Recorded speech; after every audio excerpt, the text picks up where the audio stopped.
Assalamualaikum, halo halo, apa kabar? Ketemu lagi di hari ketiga Idul Fitri 1443 Hijriah seperti biasa di dalam program Off the Record membaca berita di balik berita bersama dengan saya Hersugono Arif dan saya Agi Beta. Senang sekali hari ketiga Lebaran. Ketupatnya masih ada, Mas Hersu? Masih banyak di rumah tangga. Oke, tapi menarik sekali ya setelah 2 tahun tidak merayakan Lebaran secara terbuka seperti sekarang ini, benar-benar ini disambut luar biasa euforianya, dan bukan hanya di Indonesia kok ya, rupanya suasana Lebaran ini disambut dengan sukacita ya. Kalau di Indonesia jelas, kalau di beberapa daerah itu sholat itu sangat semarak, tapi fokus perhatian orang kalau di Jakarta ini di stadion di Jakarta International Stadium ya, yang baru selesai digunakan. Nah, kebetulan kayak saya kemarin sempat nonton tuh pertandingan final antara Atletico Madrid Junior dengan Barcelona Junior di sana. Memang keren ini, Jis, jadi nggak salah kalau banyak orang kemudian juga pengen melaksanakan sholat di sana, karena katakan memang yang di luar stadion itu kan ada semacam pelataran atau plazanya itu rupanya soft-nya itu dibuat untuk garis-garisnya itu disesuaikan dengan arah kiblat dan soft sholat gitu ya Mbak ya. Ya memang sudah dirancang untuk itu. Iya. Ya. Ini bukan hanya stadion. Iya betul. Biasanya buat olahraga kan itu Mas Hersu ya. Nah ini tapi rupanya udah didesain untuk sholat itu. Tapi saya kira ini bukan hanya keagamaan Islam. Saya kira stadion itu juga bisa digunakan untuk kegiatan-kegiatan agama lain gitu, kalau ingin membuat acara yang cukup kolosal, karena ya stadionnya keren, boleh jadi layaklah untuk acara-acara internasional semacam itu, apalagi kan dia outdoor, bisa terbuka bisa tertutup gitu ya, jadi kalau hujan anunya menutup di atasnya itu atapnya bisa menutup gitu. Mungkin mirip-mirip dengan Masjid Nabawi. Tapi kalau Masjid Nabawi yang tengahnya ya, kalau depannya kan masih bisa kehujanan, menutup gitu. Nah, ternyata Lebaran yang meriah ini kan bukan hanya di Jakarta ya Mbak, di negara-negara lain, di berbagai kota dunia juga seru ya Mbak ya. Iya betul, di berbagai kota dunia, dan tentunya yang dimana Muslim menjadi minoritas di sana ya. Seperti misalnya yang juga dilakukan di stadion itu di Blackburn Rovers di Inggris, itu untuk pertama kalinya dilakukan sholat Id. Dan di sana malah justru bukan di luar, tapi di dalam stadion, Mas Hersu. Jadi serunya tuh, iya, nuansanya berbeda begitu ya, dan itu dilakukan dengan gembira begitu, sesuatu yang itu bukan di Liverpool ya. Liverpool soalnya kan memang banyak juga pemain muslimnya, ada Muhammad Salah, pasti banyak yang jadi penggemar kita, ada Sadio Mane, dan baru saja mereka tadi malam itu berhasil lolos ke final Liga Champions dan tunggu partai pertemuan antara dengan Real Madrid dengan Manchester City. Ini udah yang kelima kalinya. Saya kira banyak di Indonesia banyak yang jadi penggemar, selain hanya permainannya, tapi ada idola-idola baru. Salah satunya Mo Salah ya, Muhammad Salah gitu. Mo Salah, ya mau salah mau benar gitu, pokoknya dia tetap dipuja. Beda dengan di sini, beda dengan Anies, mau salah mau benar, kalau bagi-bagi PSI dan para hater tetap salah.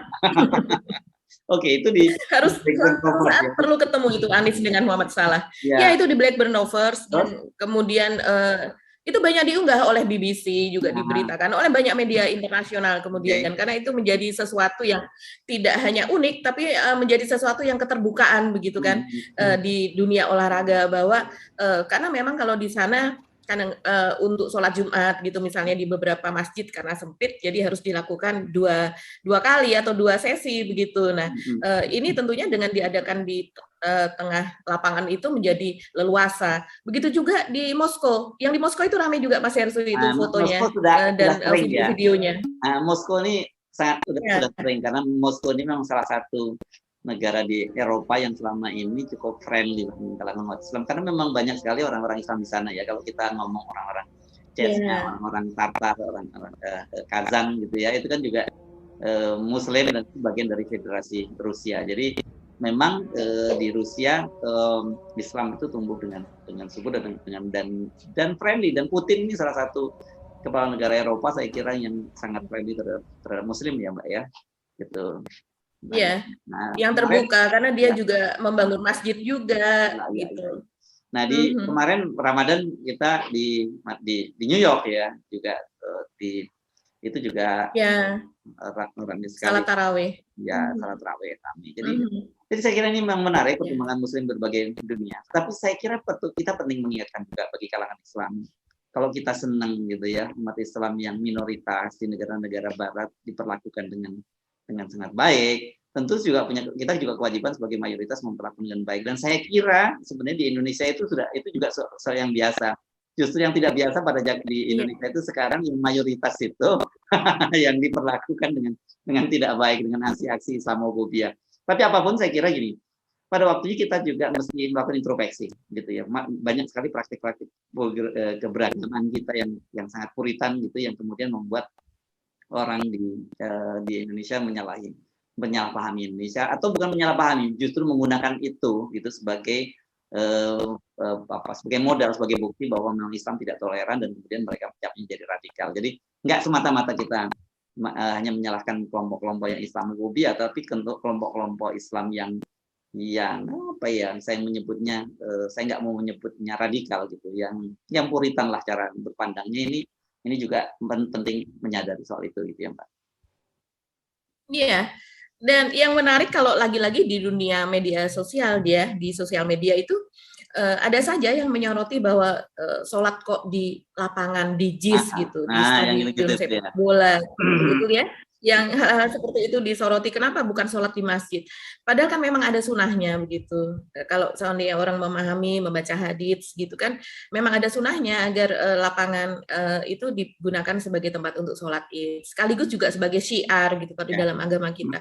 Tapi saya rasa itu kita tidak perlu menjawab, karena langsung dijawab oleh Blackburn Rovers, yaitu dengan mereka melakukan sholat justru di dalam stadion. Jadi kita tidak perlu bertengkar soal itu, cukup dijawab dengan viralnya berita di Inggris tersebut. Oke, nah di luar itu saya kira yang sekarang menjadi fokus perhatian adalah mudik, arus balik ya. Harus balik, mudah-mudahan. Jadi kalau pasti orang tahu loh bahwa arus mudik pada puncaknya itu, arus balik itu pada puncaknya itu berat, tapi orang tetap lebih milih nggak apa-apa deh macet-macet di jalan, yang penting bisa lebih lama lagi di kampung halaman. Ini seru juga ini ya, kayak kita sebentar lagi akan berarti heboh. Iya, apalagi di kampung halaman mereka bisa makan bersama. Saya lihat karena Pak Jokowi pun yang ketika waktu itu menyarankan agar tidak makan bersama begitu ya pada saat nanti bersilaturahmi Idul Fitri begitu, untuk mencegah hal-hal yang tidak diinginkan. Ternyata Pak Jokowi pun juga makan bersama Pak Prabowo begitu kan. Ya. Jadi itu menjadi walaupun memang sebetulnya ada aturan teknisnya dari Pak Mendagri, dari Pak Tito Karnavian, yaitu bahwa kalau di atas 100 orang makanan itu dibungkus gitu, jadi tidak dihidangkan tapi dibungkuskan dan sebagainya. Tapi Pak Jokowi juga sudah memberikan rambu-rambu bahwa sebaiknya tidak dilakukan makan bersama. Dan ternyata Pak Jokowi melakukan makan bersama, jadi rakyat menjadi gembira begitu. Jadi ternyata kita boleh makan bersama begitu. Jadi ini happy. Saya rasa itu karena kita akan mencontoh pemimpin kita juga begitu. Iya, jadi nanti kalau ada tim Satgas Covid yang membubarkan, kita cuma nyontohin Pak Jokowi loh gitu ya. Apalagi kalau makannya sama-sama opor, tempe bacem, bakso gitu kan, gitu sama betul dengan Pak Jokowi dan Pak Prabowo. Ya memang begitu. Jadi memang sebagai seorang pemimpin ya itu memang itu konsekuensinya, apapun perilaku kita akan diteladani oleh orang yang kita pimpin. Oke, tapi kita pindah ke saya kira topik-topik lain yang saya kira menarik. Ada soal-soal serius ya Mbak, saya baca di media soal virus baru ya. Ini virus atau bukan ini? Hepatitis ya. Hepatitis itu virus baru yang sudah mulai ada 3 orang anak yang meninggal karena terpapar ini. Kemudian ini yang saya kira nggak enak nih, saya baca beritanya ini. Ini ada tim sponsor di yang kemarin di Mandalika ya. Ini tim asing, ini tim Spanyol kalau nggak salah ini Mbak ya, yang menagih utangnya katanya belum dibayar oleh pemerintah Indonesia. Jadi yang ditagih ini Pak Jokowi sama Pak Erik dong ya, yang di-mention oleh mereka ya Mbak ya. Iya betul. Jadi ini tim Spanyol ini namanya adalah tim Stylo Bike gitu. Jadi tim Stylo Bike ini mendampingi dari pembalap kita, yaitu Eki Pratama, begitu, Dimas Eki Pratama di kategori Moto2 Junior Championship di MotoGP begitu. Dan jadi sepanjang tahun 2021 dia mendampingi begitu sebagai tim dalam berbagai balapan di berbagai negara. Dan sebenarnya pada bulan Januari yang lalu ya, itu Dimas Eki ini sudah pernah curhat ke Dokter Tirta. Ya, Dokter Tirta ini adalah salah satu influencer begitu kan, dan kita kenal juga dia adalah pendukung Pak Jokowi begitu. Dan rupanya mereka berdekatan ini kantornya. Jadi dia sudah curhat dan waktu itu sempat ramai juga Mas Hersu. Jadi dia curhat bahwa ada hak-haknya itu yang belum dibayar oleh racing team Mandalika gitu, MRTI, yaitu Mandalika Racing Team Indonesia, yang di mana salah satu sponsor utamanya itu adalah Pertamina dalam hal ini. Memang ada yang lain, sponsor pendamping yang lain seperti Telkom, BNI dan sebagainya. Tapi sponsor utamanya adalah Pertamina, dan memakai nama Mandalika memang ini adalah untuk salah satunya adalah untuk supaya membuat nama Mandalika itu dikenal lebih dulu sebelum adanya MotoGP di Mandalika begitu. Dan ternyata sponsorship ini tidak berjalan dengan baik begitu berdasarkan pengakuan dari Dimas ya.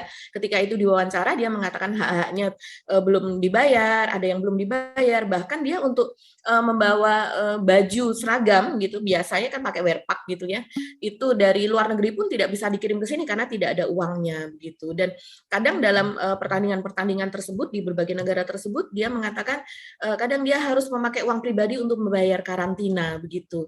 Nah, ini kan sesuatu yang kita terkejut juga begitu ya, kok bisa terjadi seperti ini begitu. Dan ketika itu sempat ramai, ada orang yang percaya dan ada yang tidak gitu. Ada yang mengatakan bahwa Dimas yang benar gitu, nggak mungkin ini terjadi begitu, karena Pertamina nama besar, mempertaruhkan nama besar kalau seandainya. Dan Dimas juga sempat minta maaf kalau ini menjadi sesuatu yang kemudian membuat ya heboh lah ya begitu. Nah, tapi terus kemudian berita itu reda dengan sendirinya.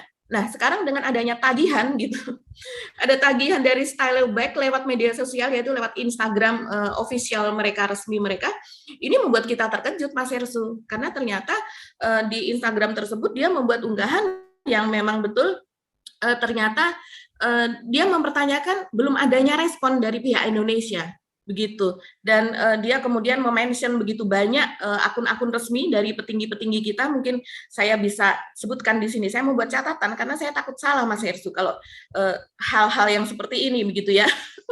Jadi tulisannya dia, pemirsa Off the Record juga bisa melihat nanti di layar ya. Itu dia menulis begini, ini seperti bagaikan bunyi detak jarum jam begitu ya. Dia menuliskan tik-tak, tik-tak, tidak ada respon dari tim Mandalika Racing Team Indonesia. Bagaimana dengan Dimas, pembalap Indonesia dengan Indonesia sponsor dalam kurung Pertamina Mandalika? Apakah Anda berencana untuk membayar tim untuk musim 2021? Saatnya untuk mengatakan yang sebenarnya. Dia mengatakan demikian, dan kemudian dia mention akun Presiden Joko Widodo yaitu @jokowi, kemudian akunnya Pak Erick Thohir, Menteri BUMN yaitu @Erick Thohir, terus kemudian akunnya Dirut Pertamina yaitu @Nike Widiawati, begitu juga sampai Menteri Pariwisata, karena mungkin dia tahu ini tujuannya adalah untuk antara lain membesarkan pariwisata Indonesia, mengenalkan Indonesia, yaitu @Sandi Uno, juga official KPK dari KPK juga dimention sama dia. Ini bagus betul, dan dia memakai dua bahasa, memakai bahasa Indonesia dan memakai bahasa Inggris gitu. Jadi tentu saja karena ini akun official kan juga beredar ya di kalangan MotoGP, jadi mereka akan tahu gitu, langsung tahu ini soal apa begitu, dan orang Indonesia pun juga bisa langsung membaca ini adalah soal apa gitu tanpa perlu diterjemahkan. Dia juga tentu saja mention itu akun Kemal Syah Nasution. Kemal Syah ini adalah direktur Mandalika Racing Team tersebut, dan juga Rapsel Ali selaku presiden MRTI tersebut. Jadi banyak yang di ini, tapi memang yang paling menonjol di sini adalah akun Pak Jokowi dan kemudian Erick Thohir dan KPK. Kalau saya lihat begitu. Jadi tentu saja dia sudah mempelajari ya Mas Hersu bahwa yang menjadi sponsor adalah BUMN besar, salah satu BUMN besar di Indonesia, dan kemudian itu ada di bawahnya Menteri BUMN, dan itu adalah proyek Pak Jokowi gitu dalam hal ini, yaitu ini kan keinginan Pak Jokowi ya untuk memiliki pembalap-pembalap begitu kan. Beliau kan juga selalu mensupport sebetulnya. Supporting Pak Jokowi juga pembalap loh. Bagus. Pak Jokowi. Oh iya, iya betul. Oke. Iya. Berapa ya, betul. nilainya ditagih ini, Mbak? Motor ya. Disebutkan nggak angka yang ditagih berapa? Nah, nilainya tidak disebutkan, Mas Hersu. Tidak disebutkan nilainya, tapi ketika dia mengatakan masih tidak ada respon, artinya ini adalah usaha terakhir sepertinya ya, yang dalam hal ini kalau dalam suatu hubungan ini tidak akan segitunya dimunculkan secara terbuka kalau seandainya mereka tidak menempuh usaha-usaha sebelumnya begitu, secara private gitu. Ya, mudah-mudahan saja dunia internasional tidak menghubungkan dengan Indonesia sebagai negara yang punya utang cukup besar gitu ya. Karena ini kok sekarang ada utang baru, dan ini utangnya yang menarik ditagihkan langsung ke Pak Jokowi dan Erick Thohir lah gitu ya, kira-kira ya. Ini kan bikin malu kita semua ya. Iya. Ya.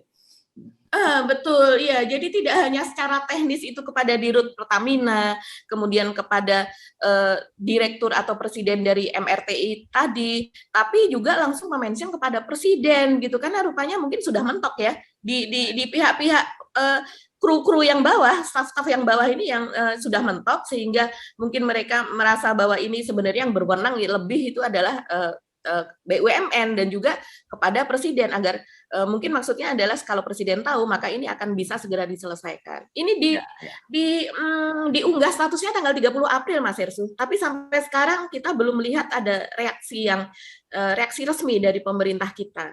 Nah, dan kemarin mungkin karena tertimpa hiruk pikuk mudik, harus mudik dan lebaran ya, jadi orang nggak terlalu perhatian. Tapi saya lihat sekarang di media sosial dan media konvensional udah mulai ramai ya. Rame sampai walaupun ini diunggah tanggal 30 April, tapi setiap hari selalu ini jadi pembicaraan gitu. Sampai tadi malam saya lihat juga masih ramai ini disebutkan, karena memang Stylo Bike Team ini adalah tim yang suka menaungi pembalap-pembalap dari Asia, sering bekerja sama.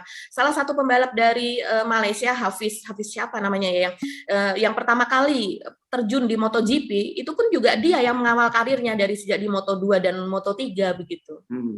Ya, nggak ada masalah ya sejauh ini dengan Malaysia ya. Dengan Malaysia tidak ada masalah sponsorship dan tidak ada yang seperti ini gitu ya. Nah, ini sepertinya seharusnya ya, Mas Hersu, ini kan musim balapan 2021 yang dipersoalkan. Kemudian Dimas ini sudah ngomong ke Dr. Tirta sebagai influencer, bahkan Dr. Tirta menyarankan waktu itu udah masuk aja ke podcastnya Deddy Kobuse supaya semuanya mendengar. Waktu itu dia menyarankan demikian. Artinya ini sudah terdelay dari bulan Januari sampai dengan sekarang sudah sampai Mei begitu, masalahnya belum terselesaikan, padahal musim 2002 sudah berlangsung gitu. Ya, oke, kita tunggu bagaimana respon pemerintah. Tapi biasanya kalau udah mulai ramai di media sosial, apalagi kemudian media sosial internasional, pemerintah akan memberikan tanggapan. Saya kira itu target dari tim dari Spanyol ini ya. Pindah ke isu yang saya kira nggak kalah seriusnya. Kan kini kita belum tahu ya apakah setelah lebaran yang gila-gilaan ini, kan sangat tinggi sekali ini yang mudik, bahkan katanya datanya lebih tinggi dari mudik 2019 ya, ketika masih belum pandemi gitu ya. Apakah akan muncul klaster baru COVID? Mudah kita berdoa tentu saja tidak terjadi gitu ya. Kita udah mulai muncul persoalan baru lagi, yakni hepatitis ya. Ini juga jenis baru, tapi mungkin walaupun tidak seganas penularannya, maksud saya tidak semasif COVID, tapi ini mematikan ya hepatitis ini, Pak ya. Iya, tampaknya demikian ya Mas Hersu ya. Hepatitis seperti kita tahu kan ada hepatitis A, B, C, D, E begitu ya.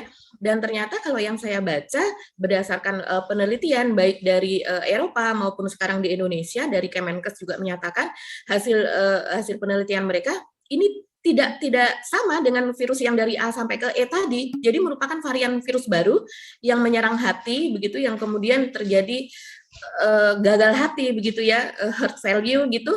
Terus kemudian ini menyebabkan, kalau yang di Inggris itu saya baca dari 145 anak yang terkena pada tanggal 2 Mei kemarin rilisnya, itu dari 145 itu 10 mengalami harus transplantasi hati dan sudah dilakukan transplantasi hati.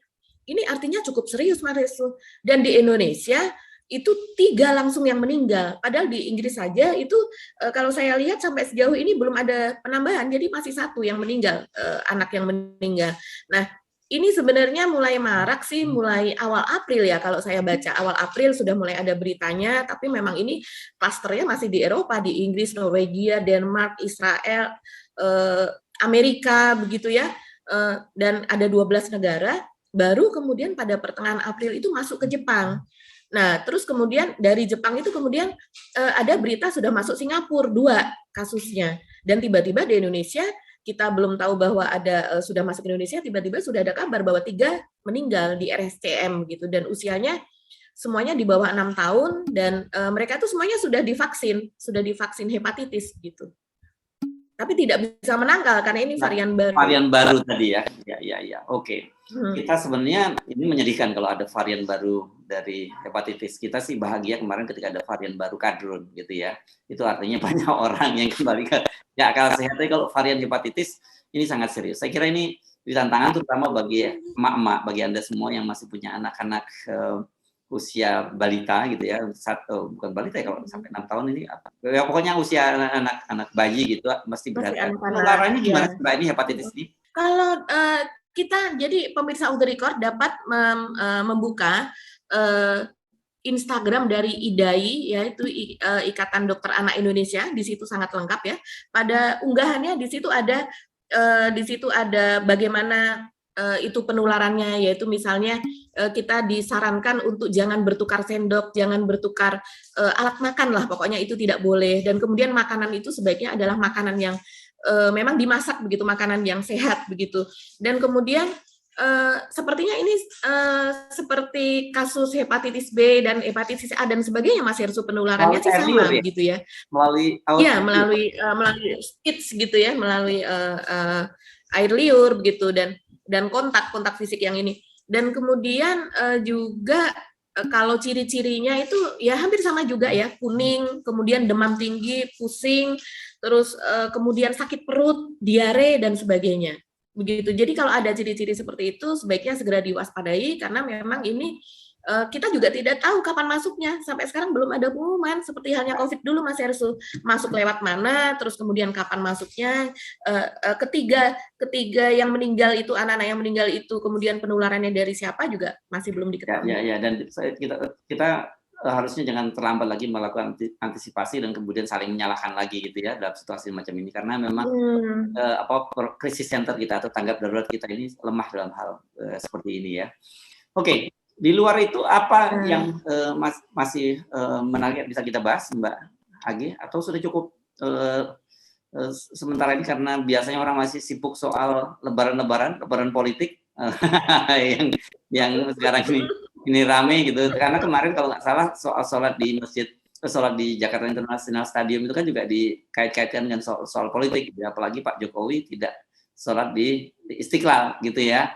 Padahal orang yang bukan pertama kalinya Pak Jokowi tidak sholat di Istiqlal, banyak beberapa kali kalau nggak salah beberapa kali. Tapi mungkin orang berharap setelah pandemi ini pertama kali Pak Jokowi tidak sholat di tempat lain lah, di Istiqlal dulu lah gitu, karena simbol nasional. Ternyata Pak Jokowi kan milih di Jogja ya. Gitu. Iya betul, dan memang lagi-lagi netizen ini memang nakal-nakal juga ya, tapi tidak hanya nakal, mereka juga kritis gitu. Jadi mereka bilang bahwa ya mungkin Pak Jokowi untuk menghindari karena memang ini kan sesuatu yang spektakuler yang di JIS ini ya, sholat idnya gitu sampai belasan ribu begitu, dan kemudian ya, ada yang mengatakan dengan nakalnya bahwa nanti takut kalah pamor begitu kalau seandainya sholat di Istiqlal dan kemudian ini di JIS gitu ya. Ya tentunya mungkin sih menurut saya tidak demikian ya, tapi ini adalah sesuatu yang sensitif dan apapun yang dilakukan Pak Jokowi sebagai seorang politikus begitu kan, itu pasti akan selalu dikaitkan dengan itu. Apalagi kemudian Sahroni dari Nasdem dan kemudian Zulkifli Hasan dari Ketumpan begitu ikut sholat Id di Jakarta International Stadium itu tadi. Nah, ini orang tentu melihatnya juga ada Taufik juga, Pak Taufik dari Gerindra juga ikut sholat di sana. Padahal kalau kita mau melihat lagi, ya Pak Taufik orang Tanjung Priok ya, Pak Saroni juga orang Jakarta Utara, tentu mereka pengen juga sholat di JIS yang menjadi wilayah mainnya mereka begitu. Tapi mungkin kehadiran Zulkifli Hasan itu yang menjadi sorotan ya Mas Ersu ya. Seseorang yang sangat mendukung Pak Jokowi untuk perpanjangan periode dan kemudian sholat bersama Pak Anies. Iya. Mungkin Pak satu ada narasi yang saya baca cukup bagus dari Pak Zulkifli Hasan yang minta agar narasi cebong dan kampret itu diakhiri gitu. Tapi ada juga yang menafsirkan ini Pak Zulkifli Hasan capek dijanjiin bolak-balik masuk kabinet sama Jokowi sampai sekarang kok nggak masuk kabinet, lebih baik masuk bikin kabinet baru saja deh gitu bersama Anies Baswedan. Ada nggak masuk kabinet, mendingan masuk JIS aja deh gitu ya. Ya karena bagaimanapun juga namanya politisi ketika mereka melakukan langkah, tindakan atau apapun itu pasti menarik perhatian publik dan orang sih ya tidak bisa disalahkan kalau orang kemudian menafsirkan itu dengan bacaan politik ya karena memang mereka para politisi. Tapi apapun saya kira kalau dalam posisi kita sebagai FNN kita selalu memberikan semacam cetak miring garis tebal di bawah bahwa milih presiden mesti hati-hati ya karena kita punya pengalaman 2 periode saya kira di zaman Pak Jokowi ini kita mesti akui bukan penilaian kita sendiri ada penilaian dunia internasional juga demokrasi Indonesia jalan mundur gitu ya dan kemudian kita juga merasakan banyak sekali ini kemunduran bangsa yang paling terasa adalah perpecahan di antara kita gitu antara anak bangsa saling bermusuhan saling memberikan stigma ini kan saya kira sebuah episode yang buruk pada era reformasi. Nah kita pengen nantinya ini mestinya jadi pengalaman. Kita nggak perlu saling menyalahkan lagi gitu. Ini jadi pengalaman belajarlah bahwa milih seorang presiden itu tidak cukup modal popularitas dan elektabilitas gitu ya. Modalnya kita mesti tahu track record-nya seorang orang itu seperti apa, cara berpikirnya seperti apa, kemudian juga kemampuannya dia seperti apa. Ini penting gitu. Memang sekarang ini ada persoalan, adanya presidensial threshold 20% itu kan menghalangi kita untuk menyiapkan calon-calon presiden yang sesuai dengan pilihan publik dan bisa diuji gitu. Karena kalau kan selama ini kita cuma dihadapkan pada pilihan antara A atau B gitu dan dua-duanya jelek, dua-duanya kita tidak suka. Kita milihnya bukan milih yang terbaik di antara yang buruk, tapi ya pilih di antara yang kita suka dibandingkan yang tidak yang rada tidak kita sukai kan gitu jadinya ya. Dan muncul kemudian banyak die-hard dan sebenarnya die-hardnya banyak yang nggak natural karena ini di engineering melalui tim buzzer itu. Ini pengalaman yang saya kira sudahlah kita lupakan saya kira hal-hal semacam ini tapi harus ada bangun kesadaran jangan diulang lagi pada Pilpres 2024 gitu. Kalau Pilpresnya 2024, Mbak. Ya betul. Ya memang kita juga paham sih, Mas Ersu, bahwa para buzzer ini makannya dari situ, begitu ya. Kita juga tahu mereka yang menjadi buzzer ini sampai sudah tidak sempat lagi melakukan hal-hal lain gitu selain menjadi buzzer begitu. Karena begitu intensifnya mereka harus ada target tertentu begitu kan, ada target berapa kali men-tweet, berapa kali bikin status, bagaimana dampaknya dan sebagainya begitu. Jadinya